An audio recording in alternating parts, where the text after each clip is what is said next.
Hey guys, tonight we're setting out across the dusty, ochre-hued trails of the West African Sahel.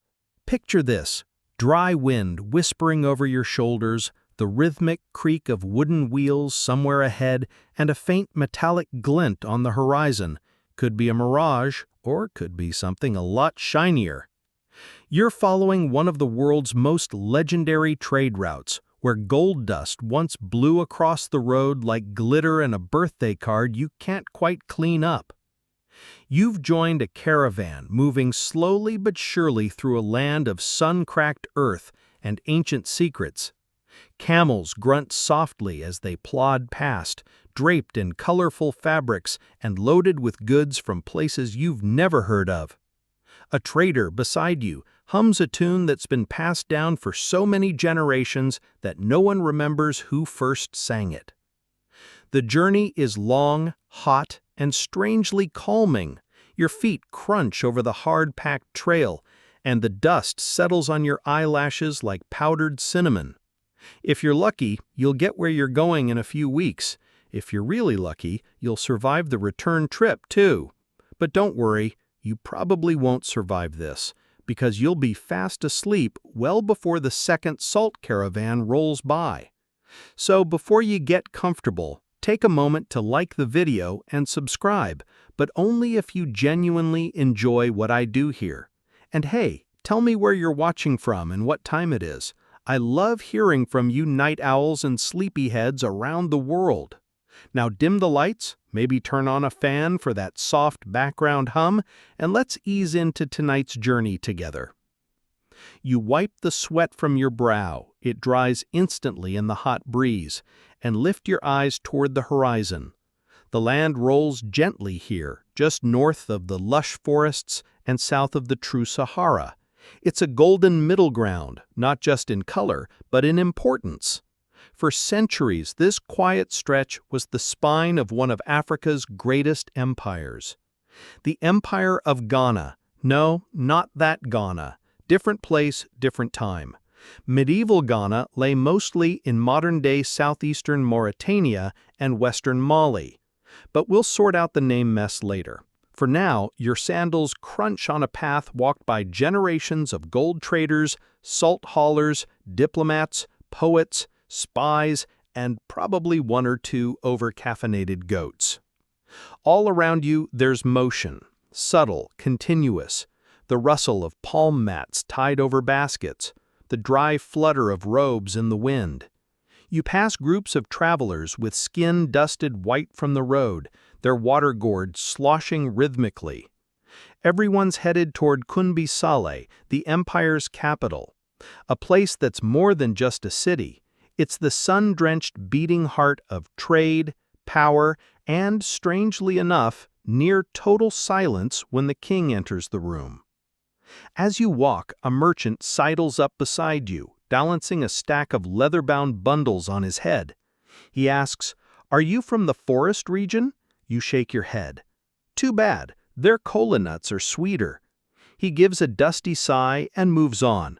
Apparently, small talk still exists, even under blazing sun. Eventually, the caravan slows near a shallow riverbed. Women in indigo robes pass by with jars balanced perfectly on their heads. Children chase goats that seem far too nimble for their hooves.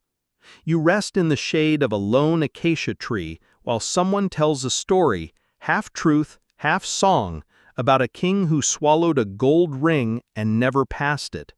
Historians still argue whether that tale was a metaphor or just very poor digestion. You doze briefly as a breeze picks up, carrying the scent of something tangy, lemony? No, sharper. It's salt, and oddly enough, it smells like power. You're awakened gently by the sound of bells, small ones tied to the ankles of camels arriving from the north. These are the salt traders. They've been on the road for months, hauling enormous slabs of salt from the mines of Tagaza, each slab weighing more than a grown man's dignity after a bad haircut. The camels look serene. Judging by their long lashes and slow blinks, they're not in any hurry, and why should they be? Salt is a currency here, not metaphorically, literally. In some eras, salt was traded ounce for ounce with gold. You're watching what might as well be bars of bullion rolling past, strapped onto humpbacked ships of the desert. One of the traders shows you a piece, carved nearly perfectly square. He taps it, and it rings like ceramic. "This one," he says proudly, "is going to the king's court." You nod solemnly, not entirely sure what that means, but it sounds important. Maybe it's going to flavor royal yams. Maybe it's for the royal goat spa. Maybe it's going into some mysterious alchemical bath the king uses to ward off boredom. You start walking again as the sun dips low, turning the sky the color of dried mango skin. It's a calm evening. Somewhere a drumbeat begins, a soft heartbeat rhythm that pulses over the dunes. You're told it's a message. The drummers are talking about the arrival of the salt, the success of the gold scouts, the size of this year's harvest. Who needs Twitter when you've got bass tones and a clear night sky? You settle down at a caravanserai, essentially a medieval truck stop, but with fewer fries and more incense. Traders exchange gossip over dried dates. Someone offers you a sweet, gritty drink made of tamarind and ground baobab. You pretend to enjoy it. It tastes a bit like earthy lemonade with a side of chalk. As night falls, you wrap yourself in your cloak and lie back on the warm ground.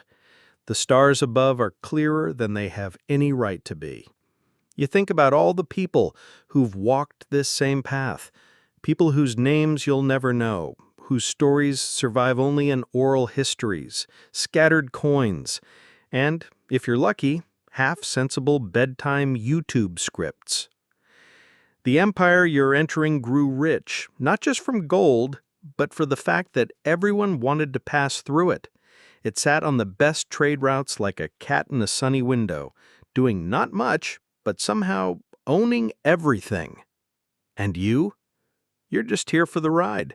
Dusty, sunburnt, a little thirsty, but curious. Curious about where all this salt is going. Curious about the city of Kumbi Saleh. Curious about whether someone really tried to use crocodile dung as sunscreen. Spoiler, yes. Yes, they did. Different kingdom, but still. You wake slowly, the sun already beginning its gentle roast of the landscape, and your joints reminding you that camel caravans were not built for speed or lumbar support. Still, today you're approaching something grand. Kumbi Saleh, capital of the Ghana Empire, or at least one of its many beating hearts. The city appears not as a glittering skyline, but as a vast sprawl of sun-bleached buildings, clustered huts, and wide open spaces that shimmer in the morning heat. It's not a single walled fortress like you might expect from a medieval European city.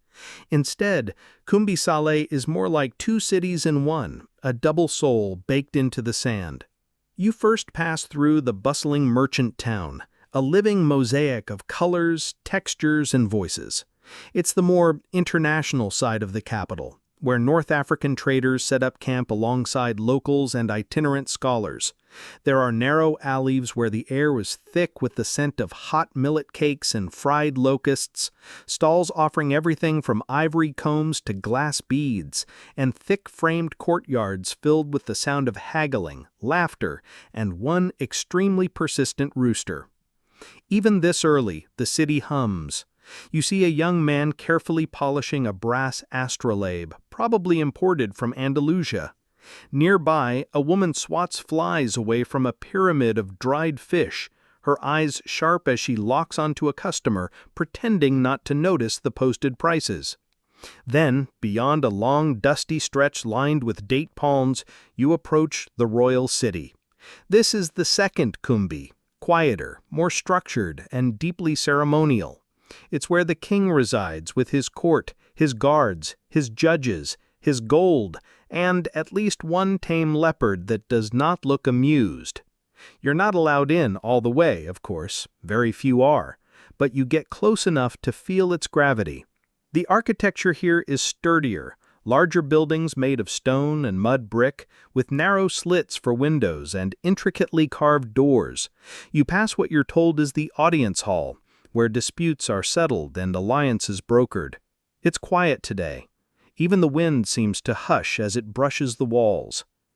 It's said that the King of Ghana, sometimes called the Ghana as a title rather than a name, rarely appears in public, and when he does, it's a scene. Robed in fine fabrics, draped with gold ornaments from head to toe, he's often flanked by drummers, dancers, and, according to one medieval Arab account, 1,000 men carrying shields and swords made of gold. Whether that's poetic flair or just extremely ambitious accounting is still up for debate. Historians still argue whether Kumbisale was truly two distinct towns or one with zoned neighborhoods. Some claim there were separate quarters for Muslims and traditionalists. Others suggest the twin city model is just a convenient simplification. What's clear is that this place, layered, sprawling, organized, and yet organically chaotic, worked, and it worked well enough to control trade routes spanning thousands of miles. You hear murmurs about the court's rituals, about how officials smeared themselves with gold dust before addressing the king, about a sacred drum that beats only during royal announcements, about the council of ministers who sit on mats, heads bowed, discussing everything from war to water rights with a seriousness that makes modern meetings look like daycare. Outside the royal quarter, a boy plays with a miniature camel made of woven reeds. He offers to sell it to you for a single bead. You offer him a smile instead. Your pockets are suspiciously light, thanks to a run-in with some very persuasive kola nut vendors. A scholar approaches, noticing your glazed, sun-dazed expression. "First time?" he asks. You nod. He gestures to a large stone inscription nearby, carved with what looks like ancient script, though much of it has worn away.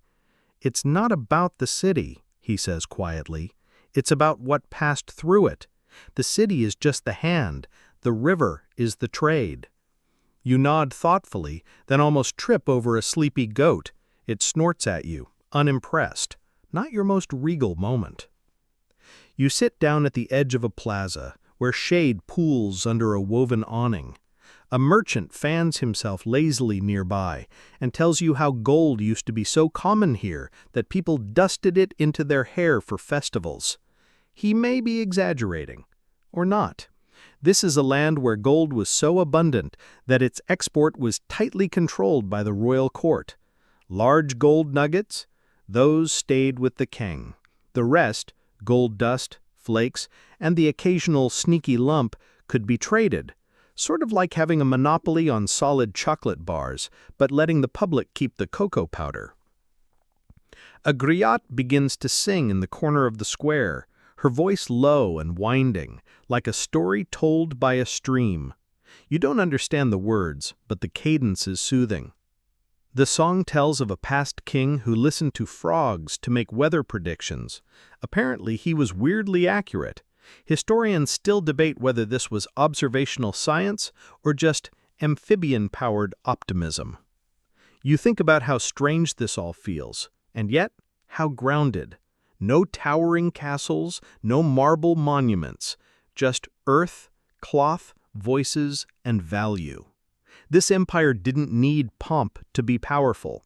It ran on relationships, rhythms, and routes that stretched across desert and forest alike. A local child plucks at your sleeve. She points to the sky where a line of birds flies in perfect formation. She says, "That means tomorrow's wind will be good for traders," she says, matter-of-factly. You smile. Maybe the frogs have some competition after all. Evening begins to creep in. The sun softens, painting the streets in honey and bronze. You make your way slowly through the alleys, your sandals brushing patterns into the dust. At the city's edge, fires are being lit.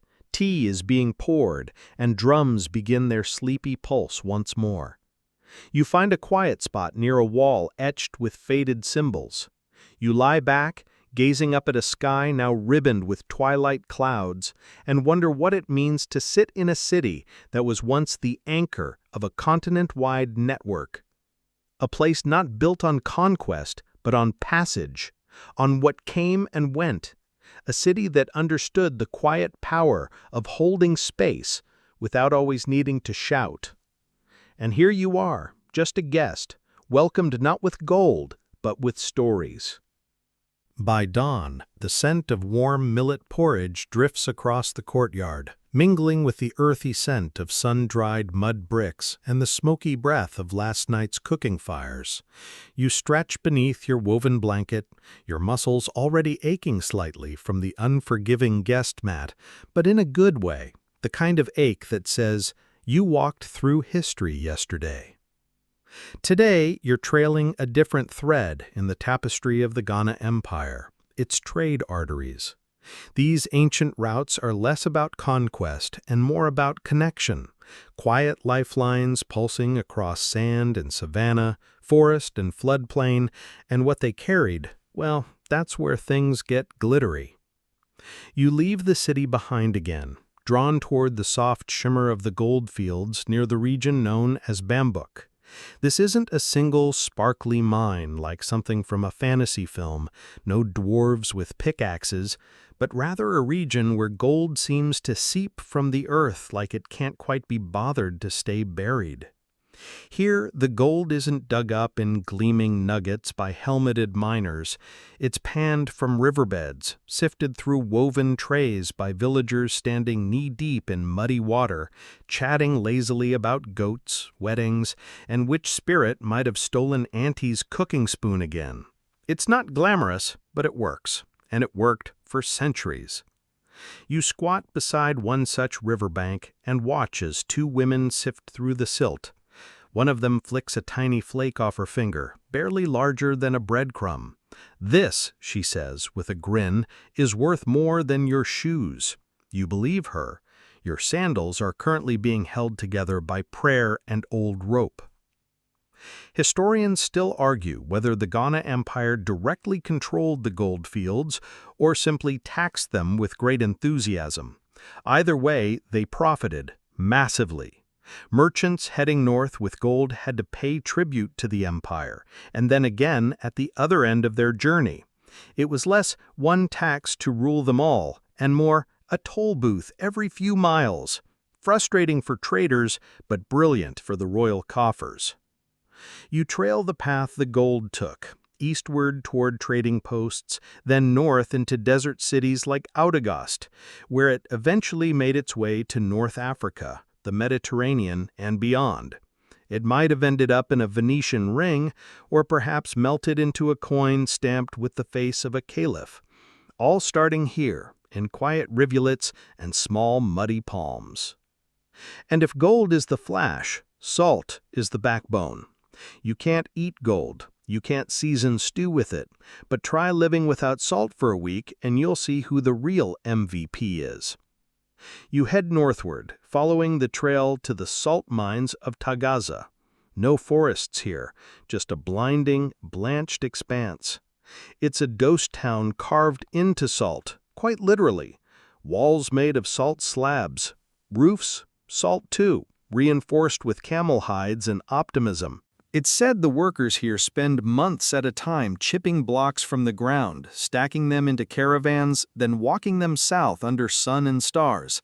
The pay is decent, the risk of getting lost or buried by shifting dunes less so. One traveler's diary mentioned the constant presence of wind, so dry it felt like it was peeling away your thoughts. The salt blocks are cut into neat rectangles, roughly 2 feet long, white-gray with faint orange streaks. You run your hand across one and your fingers come away gritty, dry, and oddly soothed, like touching ancient concrete that somehow moisturizes. Salt was used not just for flavor, but for preservation. A fresh fish in the Sahel? You're either a magician or you've got salt. Meats, fruits, even butter, none of it kept long without that crystalline blessing. Entire villages owed their survival to it. Entire wars, too. A camel grumbles nearby as a salt trader rearranges his cargo. Heavy, he grunts, patting a block. But steady. Not like gold. It doesn't tempt thieves quite the same. He winks, which somehow makes it worse. You suspect he's had gold stolen before. You join the caravan for a few miles. The camel's steps form a slow, hypnotic rhythm. You start to hum along, only to realize the melody matches your footsteps. The traders chuckle at your rookie enthusiasm, offering you dried figs and a very strong warning to stay with the group. Salt and gold passed each other on these roads like ships in the night, one going north, the other south. Their meeting point? Ghana, sitting in the middle, quietly collecting a fee from both directions. You stop for water at a well surrounded by low walls and a few hardy trees. The breeze picks up, and the trader beside you sighs happily. Good wind, brings less sand in the teeth. You're not sure that's physically accurate, but you nod anyway. The grit in your molars disagrees. Evening comes, casting the dunes in long purple shadows. Fires are lit, tea brewed in blackened kettles. You're handed a small bowl of couscous, flavored with salt from the mines and oil traded from the forest belt. Simple, sustaining, oddly delicious. You lie back again, the stars wheeling overhead. Somewhere in this sand-strewn darkness is the pulse of an ancient economy, humming gently through the movements of traders, camels, gold dust, and salt slabs. Nothing flashy, nothing loud, just steady commerce and stories passed from mouth to ear, from village to caravan, from dawn to dusk. You begin to nod off, wondering if someone in Italy is seasoning their soup with salt that once passed under this very sky. The next morning, you find yourself walking alongside the caravan again, though now your gait has the unmistakable wobble of someone who has been introduced to camel riding and was not, in fact, born for it. Your thighs ache in ways you didn't know possible. You try to walk it off, telling yourself that if 11th century traders could handle this, so can you, though they probably didn't do it in borrowed sandals and a slightly melted water flask. Today, you're following the money. Not coins exactly, but the systems that made all this trade possible. Because for an empire to flourish, you need more than gold and salt. You need structure, rules, and, crucially, a whole lot of paperwork, even if it's the oral kind. You pass through a small outpost market just coming to life. Thin strips of sun fall through slatted roofs, glinting off iron tools and bronze trinkets. A griot is already performing at the edge of the square, voice rising and falling in that distinctive melodic rhythm. He's reciting the laws of trade, out loud. Because in Ghana, where written records were rare, memory was currency. The griots were not just storytellers, they were walking libraries, policy manuals, and gossip columns rolled into one. A vendor explains that every transaction, every treaty, every notable insult that led to a border disagreement 3 years later, all of it is stored in the minds of griots. You marvel for a moment, imagining what it would be like if your bank account was maintained by a neighborhood poet who also remembered your cousin's terrible stew from last winter. As you linger, 2 men begin negotiating over a bale of dyed cloth. The seller offers 3 handfuls of gold dust.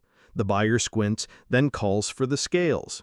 Out comes a tiny, carefully balanced measuring set. Brass pans on silk string, steady hands, no room for error. You lean in to watch. This is how commerce ran. Gold dust measured by weight, often stored in pouches tucked inside gourds or leather bags. Historians still debate how standardized these measures really were. Some say there was a near-universal system enforced by trade officials. Others think it was more of a neighborhood honor code, heavily reliant on peer pressure, and one particularly nosy elder named Sumana, who had no problem calling out cheaters. Tax collectors, always a cheerful bunch, sat at strategic choke points along the roads. You pass one such station, a shaded booth near a dry river crossing. It's manned by 3 sleepy guards, 1 cat, and a surprisingly sharp-eyed scribe who takes a break from whittling a stick to record a transaction on a wood tablet. Every trader had to declare their goods and, of course, pay the appropriate toll. 2% here, 5% there, it added up. You sip warm water and watch as a merchant produces a basket of cola nuts. The guard taps the side of the basket, listens, then nods, fresh. You're not sure how one listens to cola nuts, but you take their word for it. Along the path, you come across a clearing used for dispute resolutions.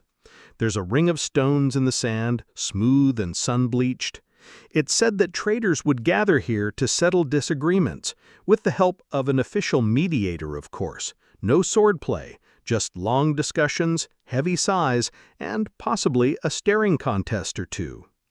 One local tells you a story of a trader who once tried to bribe an official with a carved hippo figurine. The official took the bribe, then fined him double for trying it.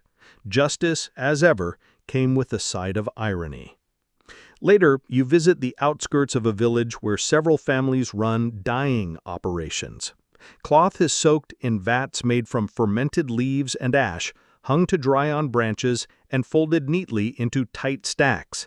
This dyed fabric, along with iron tools and woven goods, served as regional currency too. In fact, in some areas, cloth was more valuable than gold. You imagine an entire economy held together by linen and thread, and honestly, it feels oddly practical. At midday, you seek shade near a rest stop built for caravans. It's little more than a circle of stones and a shared water jug, but it pulses with quiet efficiency. You watch as a young boy counts out cowrie shells, another form of currency, lining them up in patterns that almost look like art. Again, scholars argue about how widespread these systems were. Were there unified economic rules across the empire, or was it a loose network of trust and convenience with just enough overlap to make things work? No one agrees entirely, but standing here, listening to traders haggle and laugh and casually toss around tiny gold weights like it's nothing, you suspect the truth lies somewhere in the middle. As the sun begins its descent, you join a circle of travelers sharing stories. One man explains how news traveled across trade routes faster than you'd expect. Drums, smoke signals, coded songs. Before you get there, he chuckles, they already know how much you owe. You lie back once more, arms behind your head, the warm stone beneath you still holding the heat of the day. The sky begins to turn that dusty rose color that only happens in dry lands. You reflect on this empire, built not just on wealth, but on the elegant choreography of its systems, the laws, the weights, the unspoken agreements, and the sung reminders. You close your eyes, picturing a kingdom that governed not with harsh decrees or flaming swords, but with memory, rhythm, and the kind of fairness you could hum to yourself under the stars. Night doesn't fall so much as settle, like a woven blanket easing down across the land. You drift through a world of firelight shadows and low murmurs, belly full of rice and groundnut stew, your brain humming with rhythms of trade routes, gold scales, and cowrie shell arithmetic. But now, something softer calls, a pull toward the heart of things, toward Kumbi Saleh itself. Not just a city, you're told, 2 cities, side by side, one for the king, the other for merchants and foreigners. A curious arrangement, like a palace and a bazaar forever eavesdropping on each other across a patch of dry earth. You walk the wide, dust-swept road between them, catching the scent of roasting grains and the faint perfume of henna and shea butter on the breeze. Kumbi Saleh is busy, but not chaotic. Everything moves at a pace that seems designed to lull you, Children splashing at the edge of a well. A donkey pulls a cart with the stubborn confidence of someone who's done this route since the reign of the last three kings. A woman squats in a doorway, weaving a basket so rhythmically it could be mistaken for a prayer. You step into the merchant quarter, where adobe buildings rise like squared-off termite mounds, ochre red against the pale sky. Inside one, you find a Syrian trader unrolling bolts of fabric dyed so deeply indigo they seem to drink the sunlight. He greets you with a nod and offers tea so bitter it makes your eyebrows consider resigning. He tells you the merchant city is home to many such traders, Arabs, Berbers, even some Jews, each bringing goods, ideas, and languages. It's a polyglot puzzle, where a deal might begin in Tamazight, drift through Arabic, and end in Soninke, the language of the empire. Somehow, everyone understands each other, or pretends well enough to make the sale. Historians still argue whether the division between the cities reflected social class, religion, or pure practicality. Some claim the king didn't trust outsiders near the royal grounds. Others say it was a matter of peacekeeping, better to give everyone space than started theological debate over breakfast millet. You cross the invisible boundary into the royal city. It feels quieter here, as if even the chickens have manners. The streets are wider, the homes grander, some with inner courtyards shaded by canopies of cloth and whispering palms. You pass a granary the size of a modern bungalow, its rounded walls decorated with painted spirals. This is where the state stored tribute: millet, sorghum, kola nuts, hides, and, of course, gold. At the heart of it all stands the king's compound, a fortified maze of walls and walkways. You approach slowly, aware of the guards watching from shaded alcoves, their spears upright like exclamation points. But the mood is calm. There's no show of force, just presence. You're allowed into the outer court, where officials sit on low stools, discussing policy in tones so dry and even they could sandpaper your thoughts. One turns to you and points toward a nearby tree. "Shade of that tree marks noon," he says. "That's when tribute is received." A deeply practical sundial, rooted and growing. You take a moment to rest beneath the branches. A bird overhead trills once, then seems to reconsider and flies off. A court messenger walks by carrying a tray of all things, dates wrapped in palm leaves. You don't ask questions, you accept one with a grateful nod. It's sweet and sticky, a small luxury in a land where every treat carries a day's journey on its back. You hear whispers of the king himself, how he rarely speaks in public, and when he does, it is through a spokesman. How he changes clothes multiple times a day, each outfit more embroidered than the last. And how his audience hall includes a special platform so he never touches the ground. You're not sure if that's for mystique or to avoid the ever-present goats. One woman, sweeping the palace walkway, tells you the king's greatest power isn't his wealth or warriors. It's stillness, she says, eyes twinkling. He doesn't rush, makes everyone else slow down. A kingdom run on quiet confidence, not clanging swords. As dusk falls again, you find yourself watching a procession wind through the city, a caravan of musicians, dancers, and storytellers arriving from the merchant quarter. They're here for a festival tonight, honoring one of the ancestors. Drums begin to beat, slow and deep, the kind that tickle your chest like a second heartbeat. You follow the rhythm to the city's central square, where mats have been laid and bowls passed around, peanut stew, roasted yams, and small cakes made with honey and grain. You chew slowly, letting the flavors blur into the music, the scent of the fire, and the faint shimmer of lamps strung on braided cords. Someone offers you a carved wooden flute. You play a few hesitant notes, startling a nearby goat. Laughter erupts. You bow with theatrical flair. In this city of trade and tradition, it seems you've just bartered embarrassment for acceptance. Later, you lie down near the outskirts of the square, the echo of drums now a far-off murmur. The stars blink lazily overhead, and the city breathes beneath them. Two halves, royal and common, sacred and secular, joined by the rhythms of everyday life. You wonder if someday, centuries from now, someone will stumble across this place and feel what you feel. Not just the history of a city, but its pulse, still warm beneath the sand. The next morning arrives with the slow stretch of golden light across sun-baked rooftops and the soft clink of metal as merchants stir their stalls awake. A rooster crows with the dramatic flair of someone who believes this is still the height of alarm technology. You rise, brush the dust from your tunic, now more dust than cloth, and decide it's time to learn more about the engine behind this empire: gold.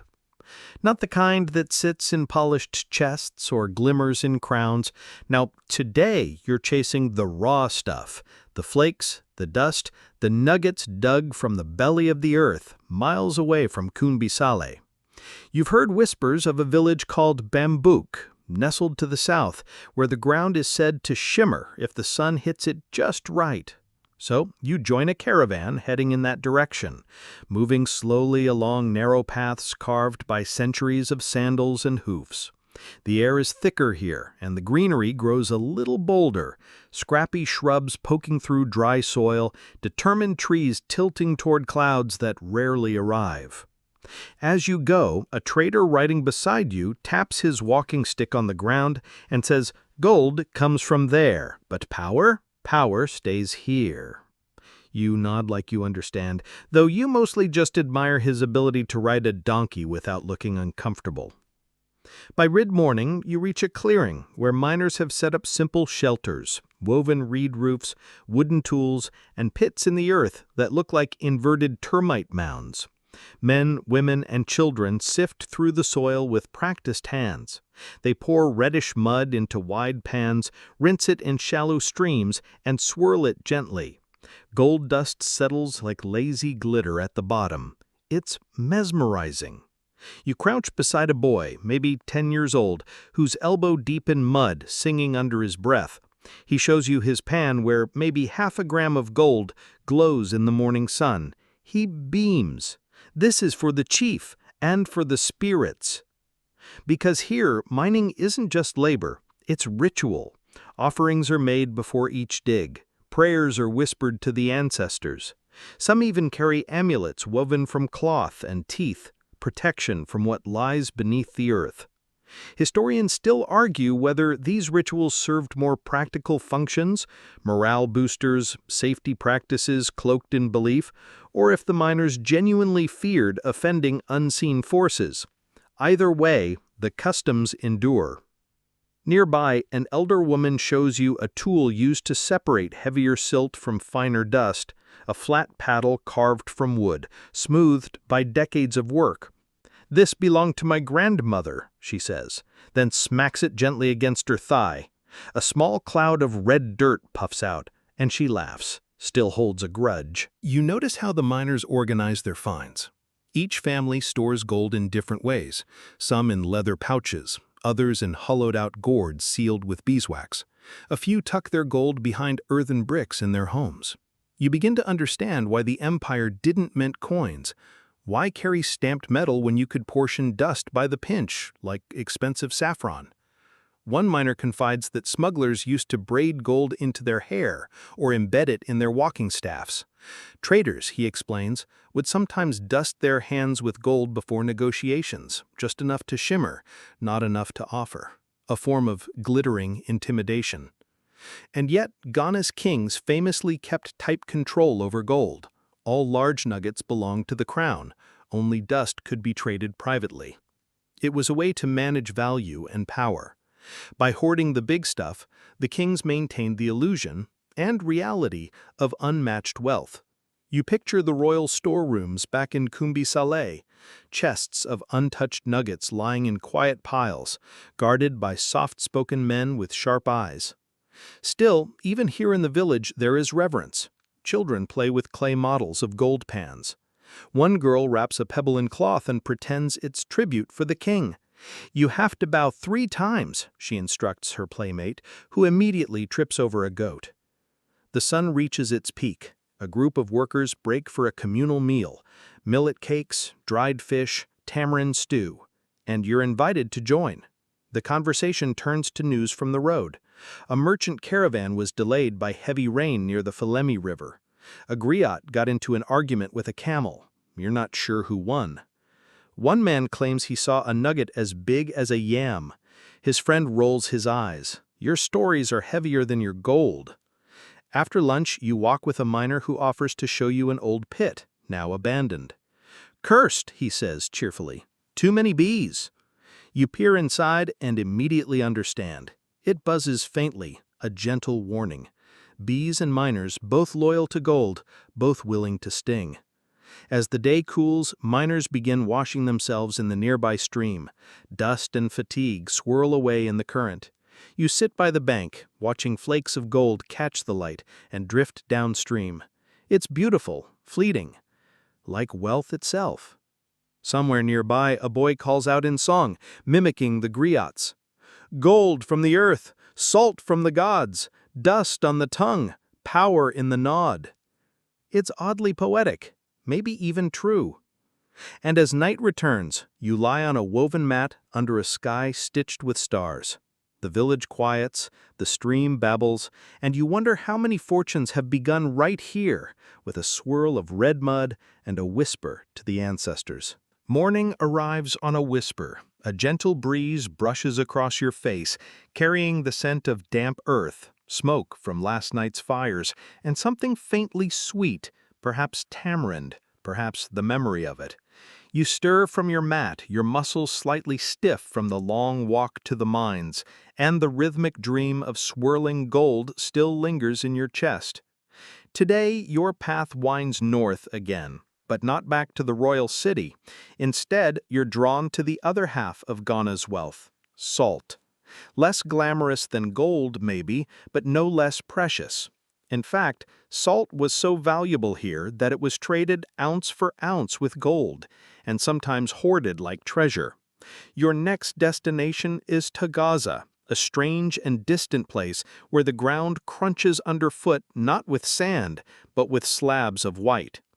It's a journey of several days, so you join a salt caravan setting out at dawn, camels loaded with bales and bundles, their slow, stubborn pace setting the rhythm of the trip. A griot walks beside you, singing softly to the camels, not so much to soothe them as to keep himself entertained. He sings of a world where salt makes kings and sweat makes roads.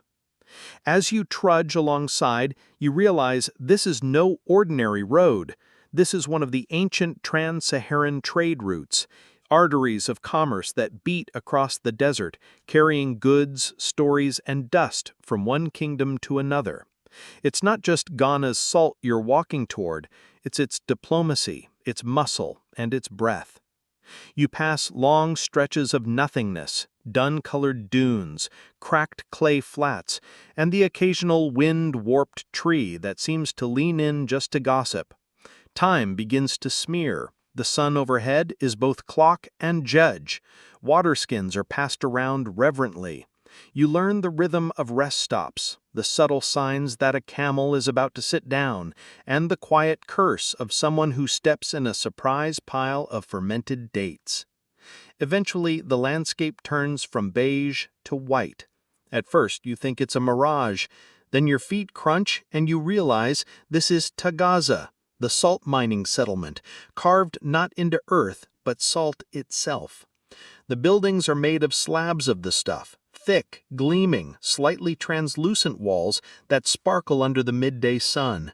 You lick one experimentally. It's like tasting history, sweat, and ambition all at once. You're welcomed by a man whose skin is dusted in fine salt like flour on a baker. He nods toward a pit where miners chip away at the ground with picks, their muscles coated in a glittering sheen. He says, "We pull it out, then stack it to dry. the slabs must harden in the air before travel. Each slab is roughly the size of a table runner, and each one, once dried, becomes a block of currency. These blocks are stacked in pyramids, marked with symbols to indicate origin and grade. Some are so pure they hum faintly in the wind, as if aware of their future. From here, they will ride south, to Ghana, and then out across the empire. Salt was more than seasoning. In a world without refrigeration, salt meant preserved meat, stored fish, longer journeys, and healthy livestock. Some even believed it purified the spirit. And here in the empire, where the air is dry and sweat is constant, it also meant survival. You remember someone saying, "Gold makes the king rich, but salt makes him live." Historians still argue whether Tagaza was independent or operated under Ghana's watchful eye. Some say it was run by Berber laborers under contracts. Others suggest it was more autonomous, providing salt in exchange for protection and trade rights. What's clear is that whoever controlled Tagaza held sway over the pulse of West African commerce. One miner tells you about the dangers of this work. "Salt burns," he says, holding up cracked hands. "If you work too long without gloves, the crystals slice your skin." Another nods. "And when it rains, the houses melt." He grins. "So we just don't allow rain." You chuckle, but he's not really joking. Rain is rare, but when it does fall, it washes through the streets like acid through sugar. It's no wonder the buildings here are temporary, rebuilt every few years like sandcastles in a race with the tide. As the sun begins to tilt westward, you're invited to share a meal: dried camel meat, salty of course, dates, and a thin millet porridge served in cracked gourds. The workers talk about dreams, of buying new clothes in Kumbisale, of hearing news from Timbuktu, of saving enough slabs to trade for a better future. But they also joke about the monotony. "You never get tired of gold," one man says, "but you do get tired of tasting salt in your tea." A boy shows you his favorite block of salt, one with a fossil embedded in its face, a tiny curled shell, from a time when this land lay beneath the ocean. You trace it gently with your finger, feeling the weight of eons. Empires rise and fall, and yet here it is, proof that even deserts have memories. As night falls over Tagaza, the air cools and the salt walls glow faintly under moonlight. It's eerie and peaceful, like living in a crystalline dream. Camels rest in their pens, snorting softly. A flute begins to play somewhere, slow, wandering notes that drift across the stillness like salt in the breeze. You lie back on a mound of discarded salt shards, careful not to cut yourself. The stars above are sharp tonight, more glittering than the gold dust you saw days ago. And you wonder, how many blocks of salt have passed this way? How many lives shaped by something as small and essential as a pinch? You wake to the sound of salt being chipped, rhythmic and patient, like someone playing a xylophone with a grudge. The desert dawn paints everything in a warm, buttery light, softening even the sharp edges of the salt walls. You stretch, sip some water with a dash of salt still lingering on your lips, inevitable, really, and prepare to journey back south. But not to Kumbisale just yet. Word in the caravan is that a trading outpost to the east is hosting a seasonal market, one of those lively patchwork affairs that springs up almost overnight, where salt slabs meet silk scarves and gold dust buys gossip. You're curious.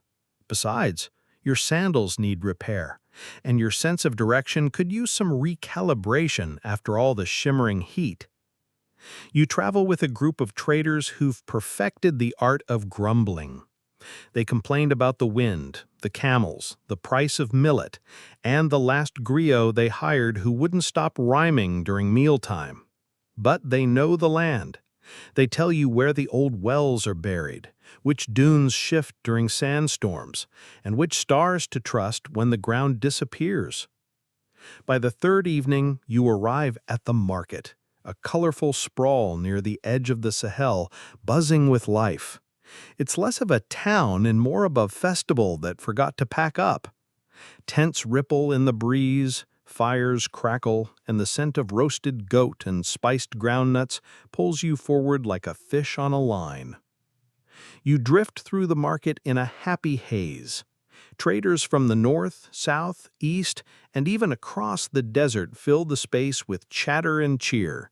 Everyone seems to speak three languages at once. A woman from Ife shows off intricately carved ivory figurines. A man from Gao sells indigo-dyed cloth so deep in color it seems to drink the sun. One merchant offers you a map to gold mines that no longer exist. You decline politely. Salt slabs are traded in neat stacks beside baskets of kola nuts.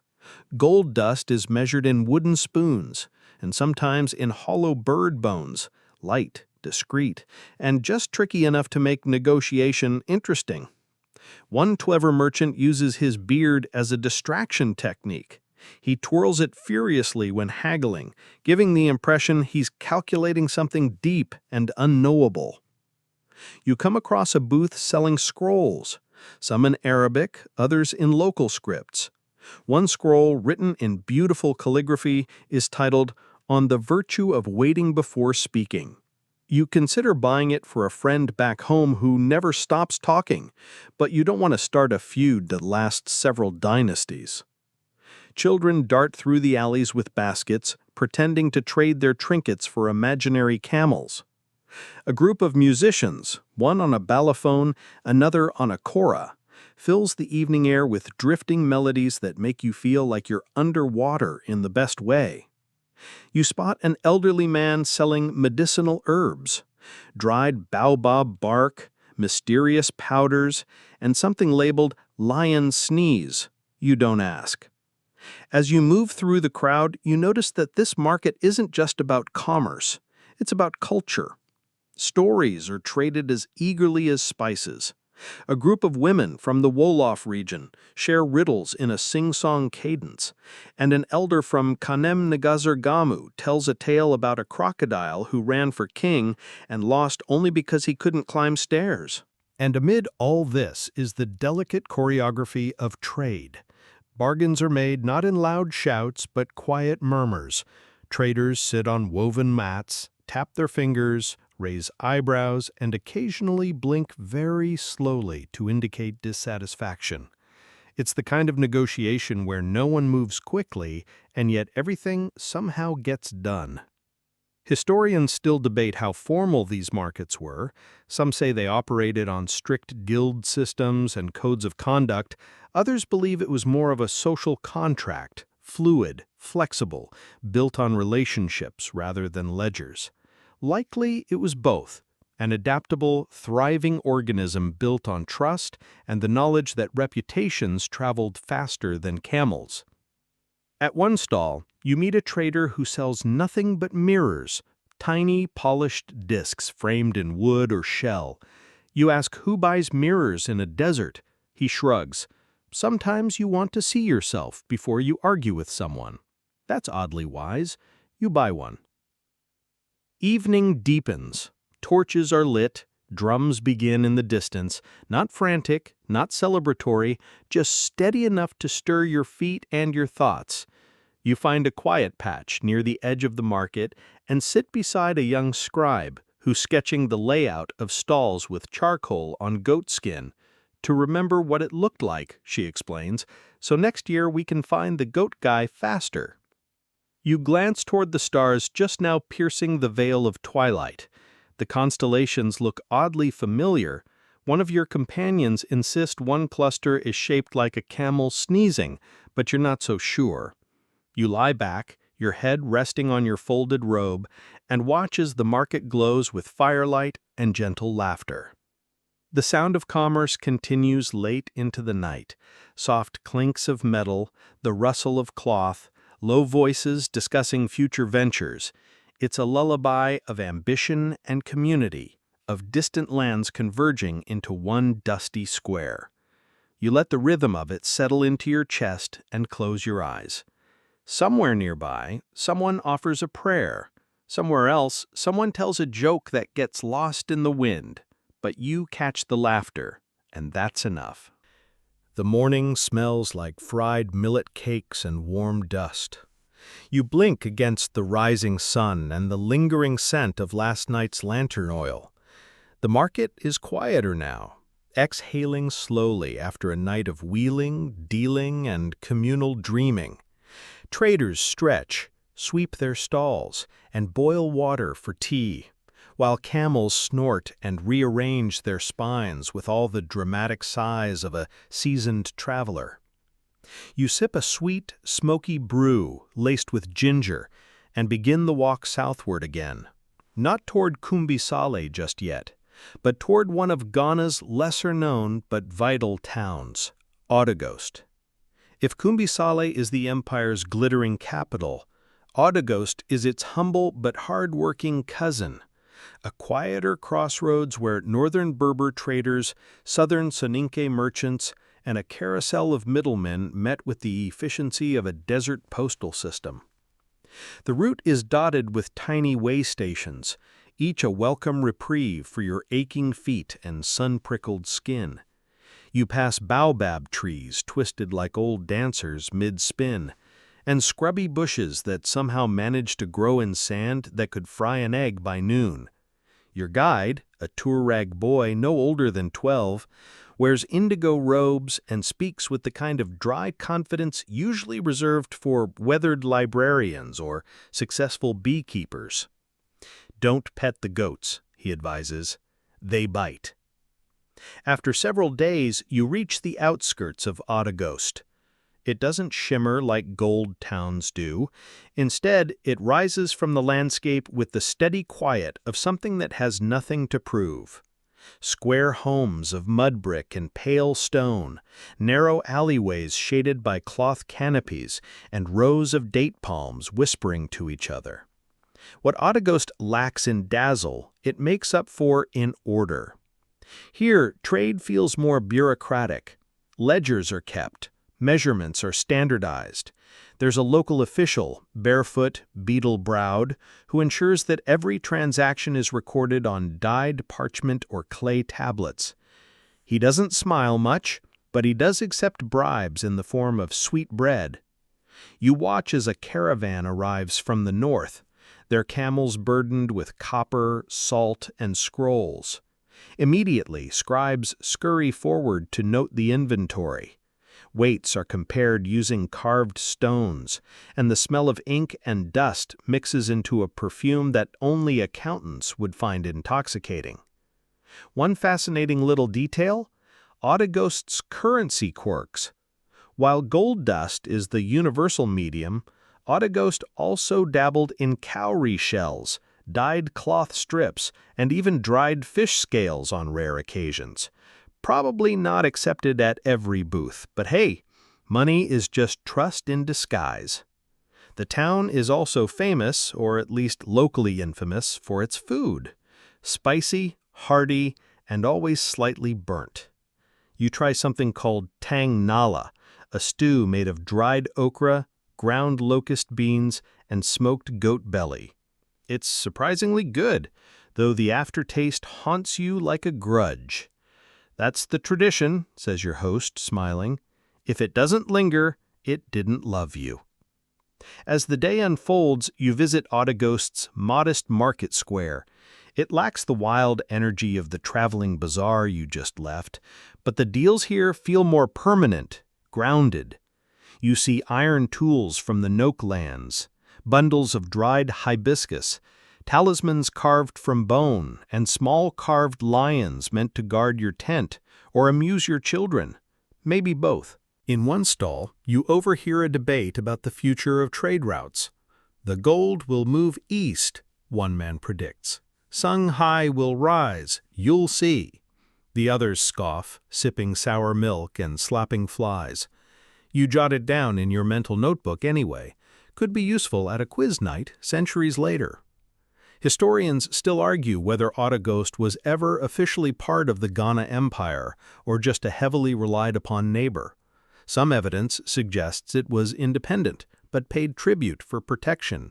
Others argue it was absorbed quietly, like a biscuit in tea.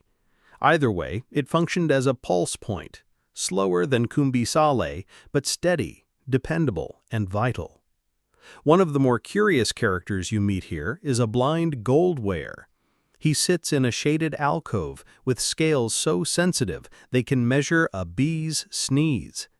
He doesn't see the gold, he feels it. His fingers dance over the grains, his ears twitch at the sound of metal sliding into tiny bowls. Eyes can lie, but balance doesn't, he tells you. By dusk, Autoghost comes alive in its own understated way. Families gather on rooftops, eating dates and watching the sky darken. A group of teenagers play a game involving pebbles, predictions, and very loud accusations of cheating. A storyteller begins reciting a tale about a merchant who fell in love with his own donkey, possibly metaphorical, but no one asks. You settle in beside a cracked wall covered in faded geometric patterns. The stars stretch above you, and the town settles into a rhythm that's quieter than Kumbi Saleh, less glamorous than Tagaza, but somehow deeply comforting. This is the part of empire building you don't see on banners. The glue towns, the in-between places, the ones that hold the seams together. As you close your eyes, the sound of soft bargaining and clinking scales lulls you like a lullaby made of math and mild suspicion. And somewhere in the distance, a goat bleats, in approval or protest. Hard to say. You rise early again, your blanket tangled around your legs like a lazy snake. The air in Outgaghost is still cool, the town holding its breath before the heat wakes up and demands attention. You gather your things, your satchel is heavier now with trinkets and the lingering smell of roasted groundnuts, and begin the slow, thoughtful return to the heart of the empire, Kumbi Saleh. The journey is not direct, that would be too easy. Instead, it follows the rhythm of the rivers, the advice of camel herders, and occasionally the path of least resistance, also known as where the shade is. The land changes gradually as you travel. Sand gives way to scrub, scrub to savanna. Acacia trees appear, some twisted into dramatic poses, as if trying out for a historical drama.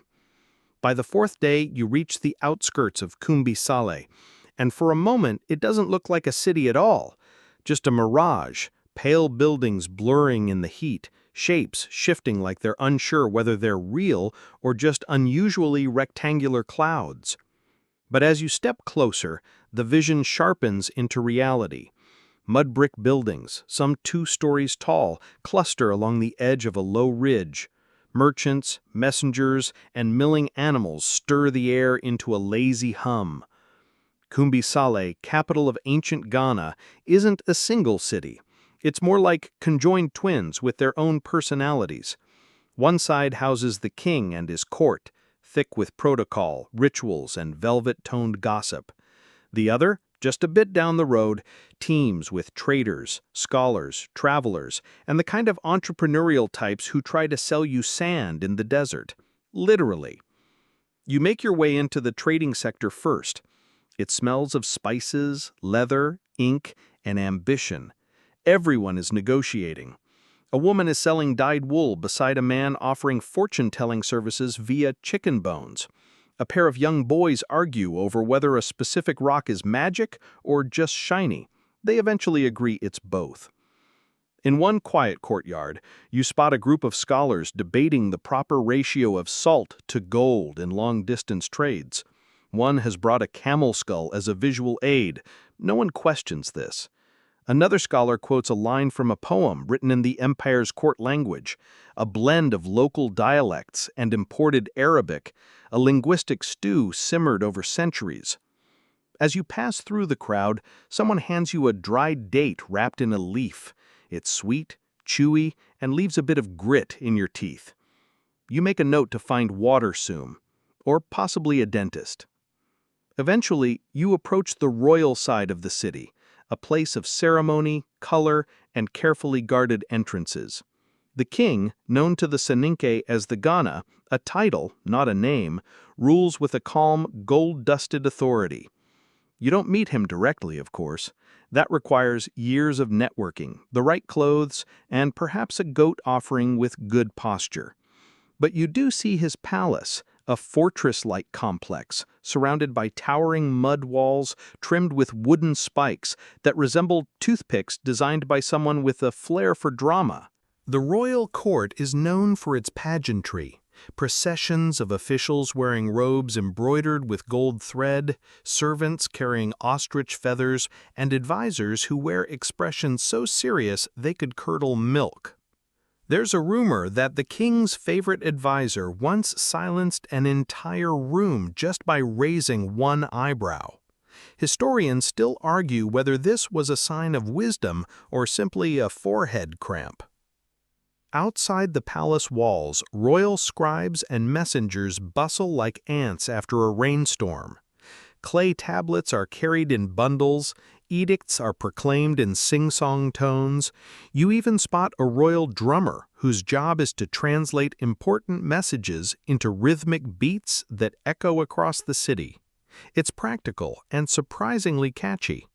You hum along before realizing it's a decree about livestock tax increases. You spend a while observing the social hierarchy in motion. Nobles with leopard skin capes, real leopards, not the fashion metaphor, glide past artisan guild leaders, who in turn nod politely to traveling scholars. There's a fluid respect here, though not without tension. Influence shifts subtly, like the weight of gold dust on a scale. And then there are the griots, storytellers, genealogists, keepers of the past. One griot, wrapped in robes that shimmer like fish scales, sits beneath a shade tree reciting the lineage of a prominent merchant family. He weaves names, dates, heroic deeds, and one extremely dramatic camel rescue into a tale that draws a small crowd. You sit and listen, mesmerized. Every few minutes he pauses to sip from a calabash and stare at the sky, as if checking in with the ancestors to make sure he got the dates right. You learn that Kumbi Saleh has its own rhythms. The gold comes in pulses, the salt arrives in slabs, but the city itself breathes with the constancy of people building, trading, remembering. Its markets don't roar, they purr. Its politics don't shout, they gesture. Its walls may not gleam, but its spirit glows. One final oddity. Kumbi Saleh had a reputation for its blend of spiritual practices. The king, it said, followed traditional animist customs, keeping sacred woods and consulting diviners.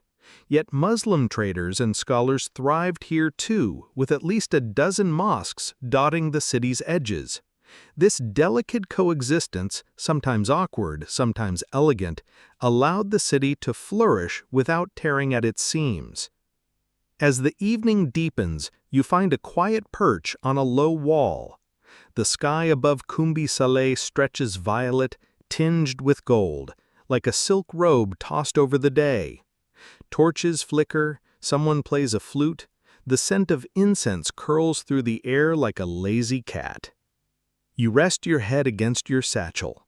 You've walked the gold roads, tasted salt air in your sleep, bartered with mathematicians, and learned from a city that thrives not on spectacle, but on steady, shimmering presence. The following morning arrives with the hushed rustling of brooms sweeping sand from stone and the gentle clink of cooking pots being warmed over charcoal embers.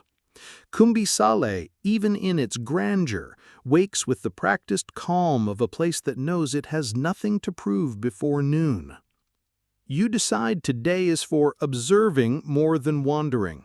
After all, you've been walking the gold roads for quite some time now. Your sandals are showing the miles. So you settle beneath the awning of a modest tea vendor's stall and sip slowly from a cup of peppery gunpowder leaf infusion, letting the day unfold in front of you like a scroll. From this quiet perch, you begin to notice something strange, something missing. For all the talk of Ghana's wealth, power, and structure, there's a subtle absence.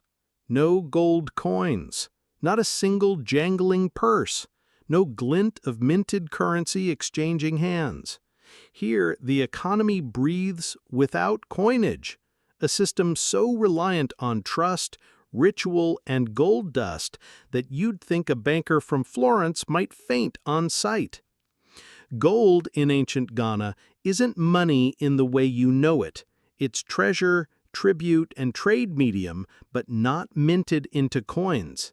Instead, it's weighed in delicate amounts, tiny pinches balanced on scales with all the care of a pastry chef adding cinnamon. Merchants carry small leather pouches, often padded with soft cloth, to keep grains of gold from spilling. These pouches are checked obsessively. Rumor has it that a seasoned merchant can detect a missing half grain just by the way the pouch shifts in their hand. Skeptical? So were we until we saw it happen. Salt, on the other hand, is treated almost like currency.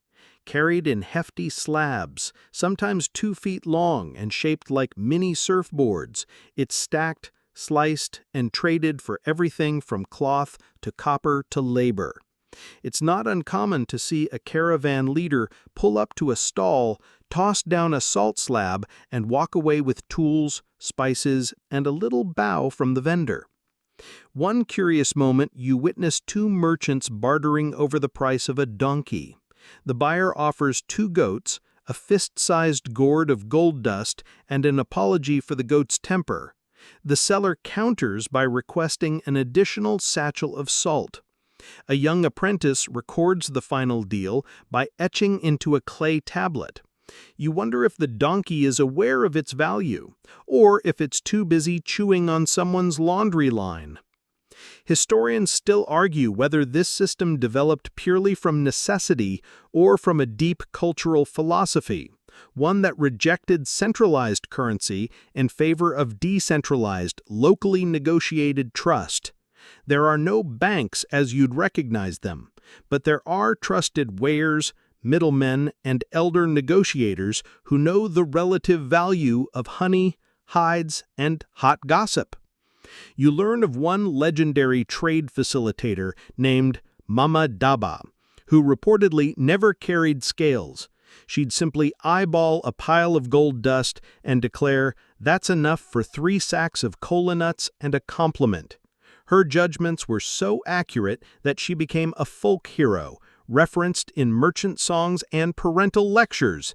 Be honest like Mama Daba. The barter economy in Ghana is incredibly nuanced. Goods often move through multiple hands before settling. A roll of indigo-dyed cloth from the Sahel might be traded 5 times before reaching its final buyer, each time increasing in value, like the world's slowest bidding war. You imagine a modern economist trying to model this system and giving up halfway through to take up pottery instead. You spend the afternoon following a trade circuit with a Soninke merchant named Salif. He walks fast, talks faster, and smells faintly of garlic and camel hair.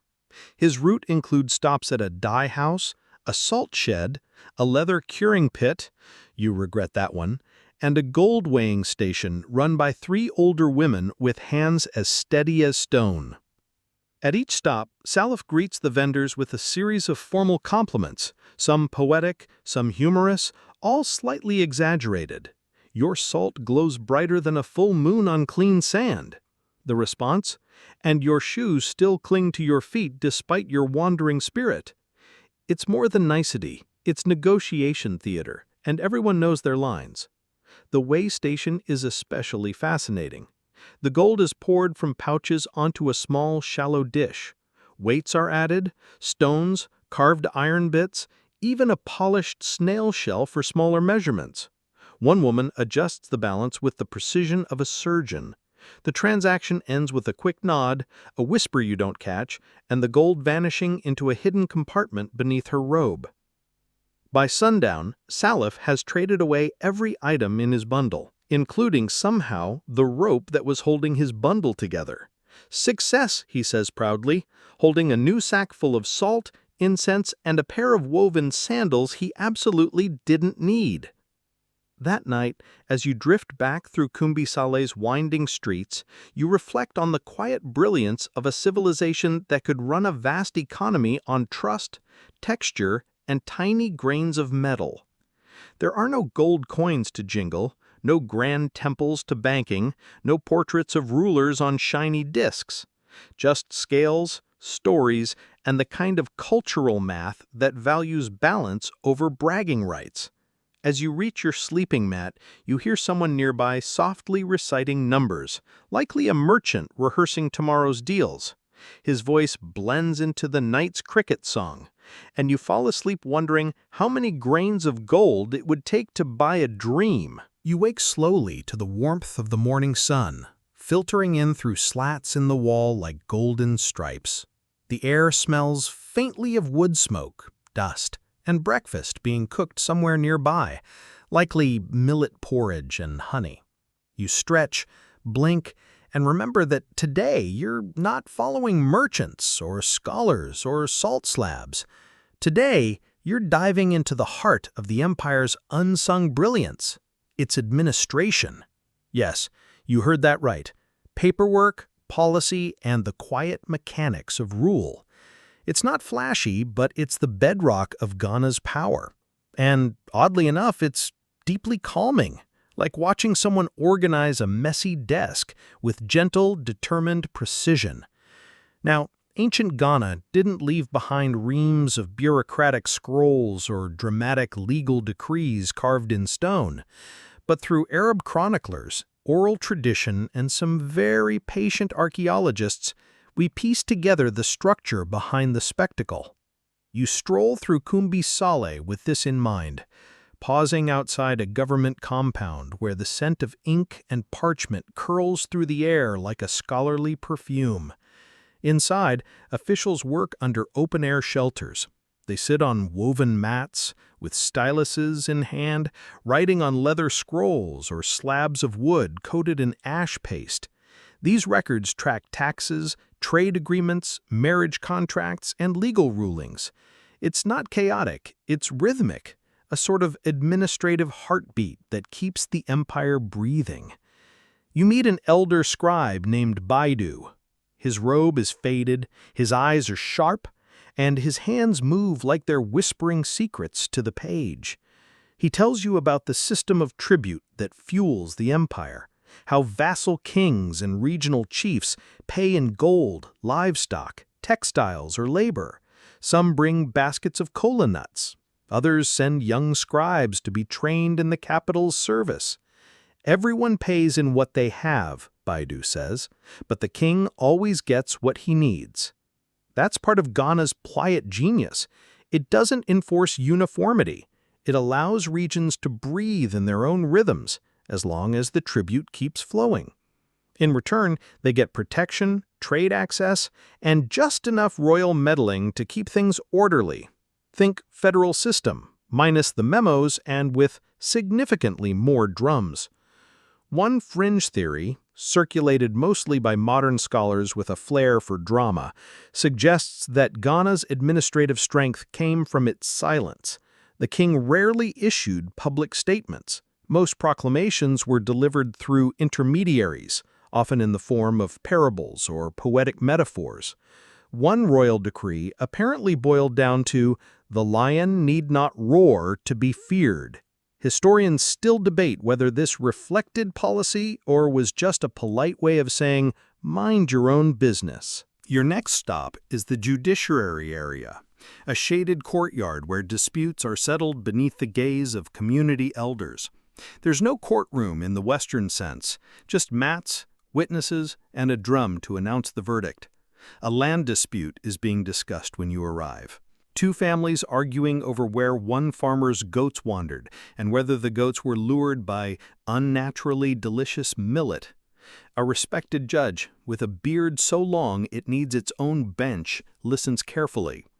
The trial is slow, respectful, and punctuated with moments of unexpected humor. The judge pauses mid-sentence to sip from a bowl of tamarind water. He then delivers a verdict that includes fines, a goat exchange, and the planting of a boundary tree. You're left thinking, modern HOA boards could learn something here. Of course, not everything is gentle negotiation. Ghana's kings are known to wield serious authority. The royal guard enforces decrees, particularly on matters like trade fraud or failure to pay tribute. Offenders might face fines, labor service, or, in extreme cases, public rebuke, which, in this society, is often more effective than a prison cell. You imagine the sting of being told off in front of your favorite weaver. Religion, too, plays a subtle administrative role. Animist priests and Islamic judges coexist, each serving specific needs of the population. In Muslim quarters, disputes are often settled with reference to Quranic law, while other areas rely on ancestral tradition and the wisdom of griots. Somehow, it works. There's no single hammer of law, more like a set of wooden spoons, each one stirring its own pot, but working toward a shared meal. You learn of one particularly odd policy, a rotating royal guard made up of different ethnic groups across the empire, so no one faction becomes too powerful. Every few months, a new unit is brought in, trained, and then rotated out again. It's like an empire-sized version of rotating your tires, surprisingly effective and only mildly exhausting. By late afternoon, you find yourself at the treasury, a fortified structure rumored to contain gold dust, tribute records, and ceremonial items too sacred to name. Of course, you're not allowed inside, but you do catch a glimpse of the guards, tall, stoic, and wearing helmets adorned with ostrich feathers.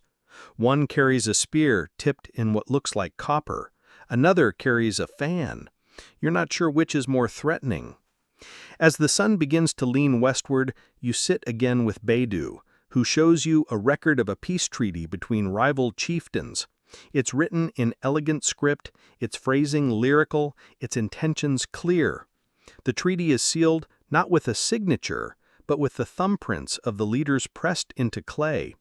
You place your own thumb beside them, not to seal a deal, but to mark a quiet moment of awe. Ghana's strength, you realize, lies not just in wealth or warriors, but in this, an ability to organize the complexities of trade, culture, and belief into a system that feels somehow like community.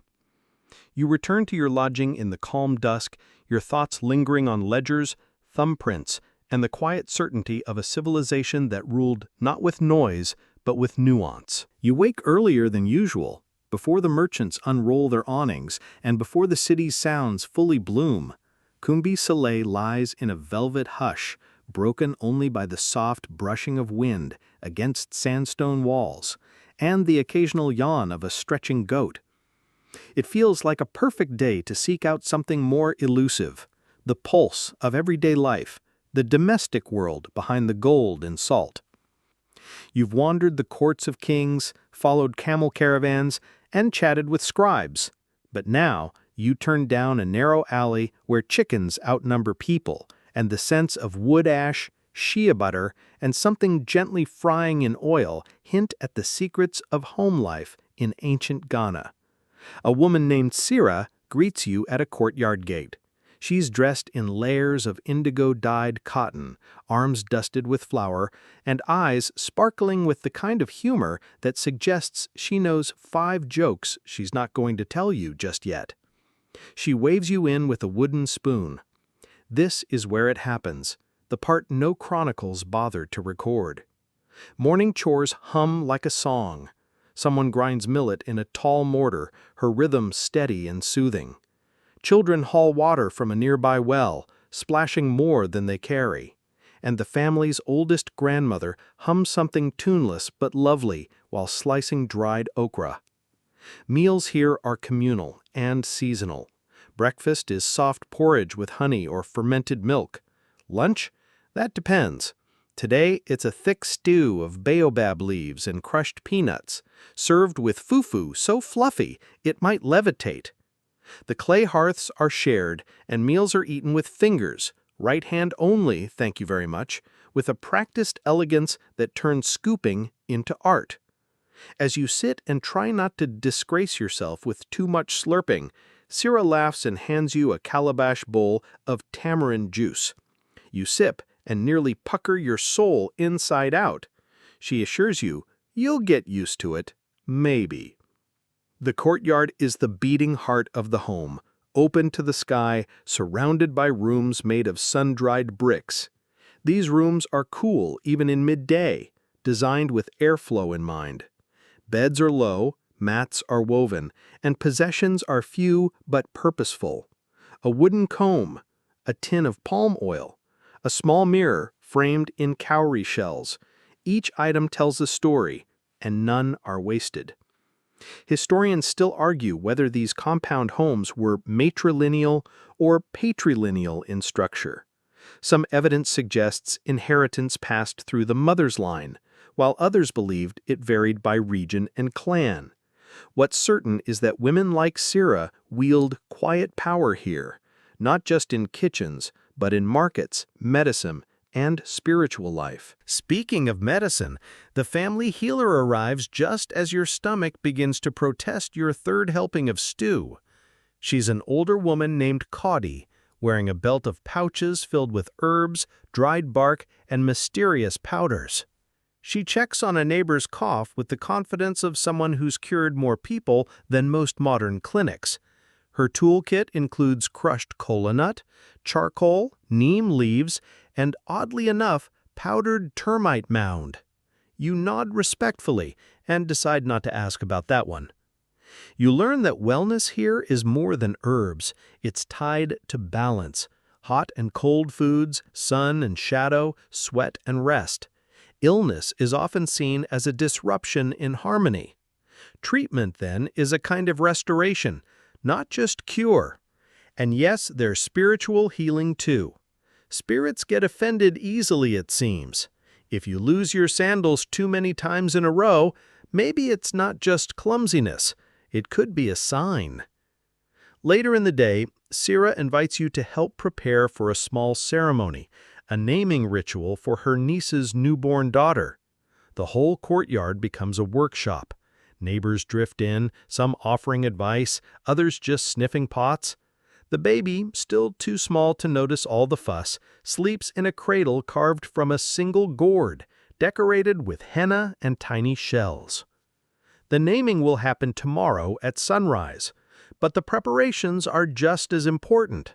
There's millet beer to ferment, rice cakes to fry, and an absolutely non-negotiable mango chutney to prepare. Sira assigns you to leaf duty, washing bundles of sweet basil in a clay bowl. You try not to mess it up. You mostly succeed. Throughout the day, you hear snippets of stories, women chatting as they pound grain, children rehearsing riddles, and one young man composing what sounds suspiciously like a love song to a girl who lives across the road and maybe, just maybe, waved at him once last market day. You're told that if he sings it loud enough, she might hear and giggle. If she doesn't giggle, well, time to start a new verse. The world of home life in Ghana isn't grand or gilded. It's rhythmic, it's textured. It's the slow chime of wooden ladles, the low rumble of gossip, and the satisfied sigh after the last spoonful of yam mash. It's where children learn to respect elders, where songs are passed down with seasoning tips, and where every injury, physical or emotional, is treated with a poultice and a proverb. You notice, too, the role of storytelling. In the evenings, families gather not around a TV, but around a fire. Stories are performed, not told, complete with voices, pauses, and a few over-the-top gestures. Griots are the honored guests, of course, but everyone tells a story sometimes, especially the grandmothers. Their tales always end with a moral, usually one that gently scolds someone in the audience. It's all in good fun. Probably. As night returns, you help light the courtyard lamps, small clay bowls filled with oil and wick. The scent is earthy and soothing.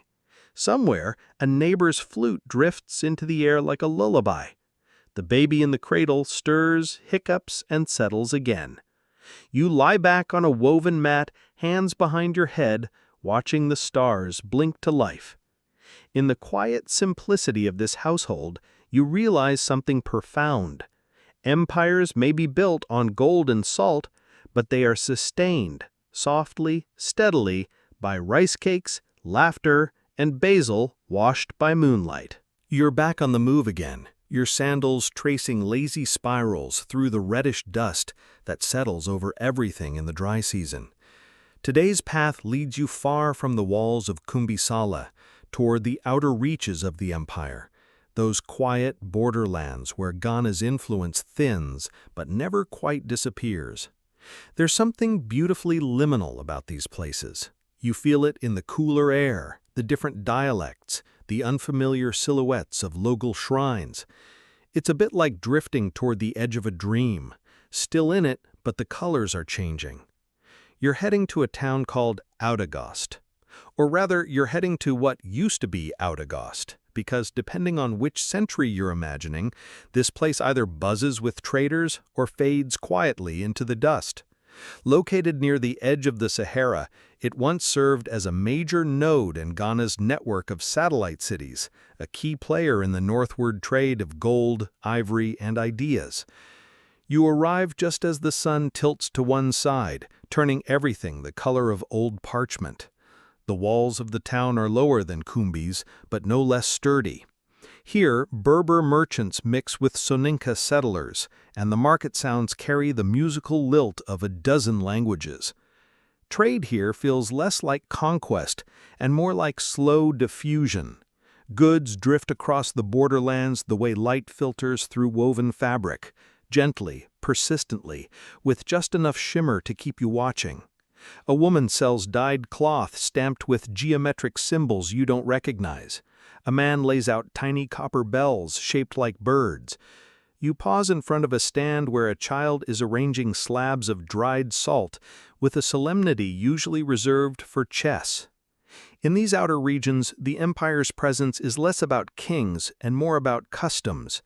Tribute is collected, but it's gentler, more negotiation than decree. Elders from different clans sit in shaded courtyards discussing grain taxes and camel rights with a familiarity that suggests long histories of compromise. We do not need a drumbeat. We listen for the quiet footfall, one says. Historians still argue whether Ghana maintained tight control over these territories or simply nurtured strong trade relationships and called it governance. Some believe satellite towns like Oudagost were only loosely affiliated, with tribute flowing more as a nod of respect than as enforced obligation. Others point to records of royal emissaries sent to install judges or collect gifts, suggesting more hands-on involvement. You lean against a tree and sip water from a leather flask as two camel herders debate the price of saffron. The camels, unbothered, chew methodically and occasionally look at you like you're the least interesting thing they've seen all day. One of the herders tells you of a strange practice in his village. Twice a year, they gather not to trade or celebrate, but to tell stories backward. The elders begin with the ending, and the youngest try to guess what came before. It's to honor memory, he says, and confuse the spirits. He winks. You're not entirely sure he's joking. The borderlands are a place of fusion, where religious practices interweave like braided rope. Islamic schools appear beside sacred groves. A woman passes with henned hands and an amulet shaped like a crescent moon, but filled with shea butter and ground quartz, something her grandmother swears protects against both scorpion bites and heartbreak. You spend a night in a border caravanserai, tucked between a hill and a dry riverbed. The rooms are simple, earthen walls, palm mats, a single clay lamp that sputters slightly but smells like peace. Outside, someone plucks a one-stringed instrument, its tone like a heartbeat with stage fright. You fall asleep to the sound of soft argument in a language you don't know, soothed more than confused. In the morning, you follow a path that winds behind the town, up a ridge said to hold ancient watchtowers. At the summit, you find one, a crumbling cylinder of stone barely taller than a giraffe on a bad day. But it still stands. From here, you can see far across the plains, golden grasses, snaking trails, the suggestion of distant smoke. This is the empire's reach, not its swords or coins, but this, an idea that travels across the horizon, shaped by each community it touches. Ghana doesn't impose itself so much as it whispers, through trade, through language, through salt, carefully arranged like a prayer. You sit beside the tower sharing dried dates with a passing shepherd who joins you uninvited and unbothered. He points out landmarks with a stick, naming them in ways that don't appear on any map. "That's where the lions used to sunbathe," he says. "And that curve in the trail? That's where my grandfather saw the stars fall." These stories won't make it into textbooks. They aren't carved on stone or written in Arabic script, but they're part of Ghana's history too. The folk memories, border tales, and local quirks that bind the outer rings to the center. On your way down, you pass a group of children collecting firewood. One asks where you're going next. You shrug. He offers a single peanut from his pocket and says, "Wherever you go, take this. It's not lucky. It's just a peanut." You take it anyway. Back in town, you catch a final view of the market before departing. Shimmering fabrics, quiet laughter, the clink of brass. No fanfare, just the quiet rhythm of life on the edge of an empire that ruled, not with noise, but with presence. And you realize, the border isn't an end. It's a beginning that repeats endlessly and gently, like a circle drawn in the sand. You arrive back in Kumbisale just in time for something peculiar, the imperial court's weekly listening day. It's not a feast, or a war council, or even a religious observance. It's something far more delicate. This is the day when the king, robed in silence and gold, hears the voices of his people. And you? Well, today you get to eavesdrop. The palace hums with low anticipation. Courtiers in bright robes, visiting merchants with dusty cloaks, village elders with sun-creased faces, all gather in the outer courtyard beneath a canopy of dyed linen. A few children perch on carved benches, trying and failing to look serious. You're ushered toward a shaded column where a palace servant hands you a bowl of sweetened millet. You accept it with the solemnity of someone who knows they're about to witness something rare. The king doesn't speak.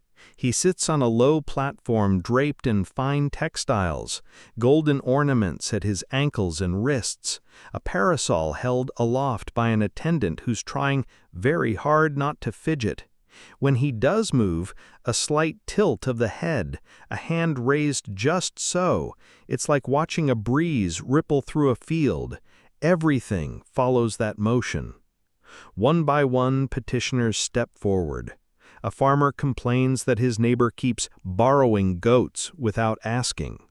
A trader accuses a rival of swapping good salt with chalk. A griot recites a poem about rainfall patterns that suspiciously sounds like it's criticizing the tax rate. As twilight thickens, you notice people lighting small fires. Cooking fires, sure, but also ceremonial ones. Candles flicker in clay jars, their light soft and shy. The whole city seems to sigh. And in that moment, you finally see the empire not as a map or a timeline, but as a feeling, a kind of slow warmth, like sun-drenched stone or the weight of a good blanket. It's in the quiet discipline of caravan leaders, in the rhythm of women grinding millet, in the careful listening of a golden-robed king. Ancient Ghana wasn't built in a frenzy. It was braided into being, slowly, patiently, with the kind of care that makes an empire not just powerful, but livable. You rise, stretch, wander back through the city one last time. Every doorway flickers with firelight. Every window offers a story. Every street a path to somewhere slightly magical. And as you settle into a borrowed mat under a borrowed sky, you realize this wasn't just a journey through history, it was a walk through a memory far older than books. One made of silence, gold, salt, and the small, strange comfort of goat-based lawsuits.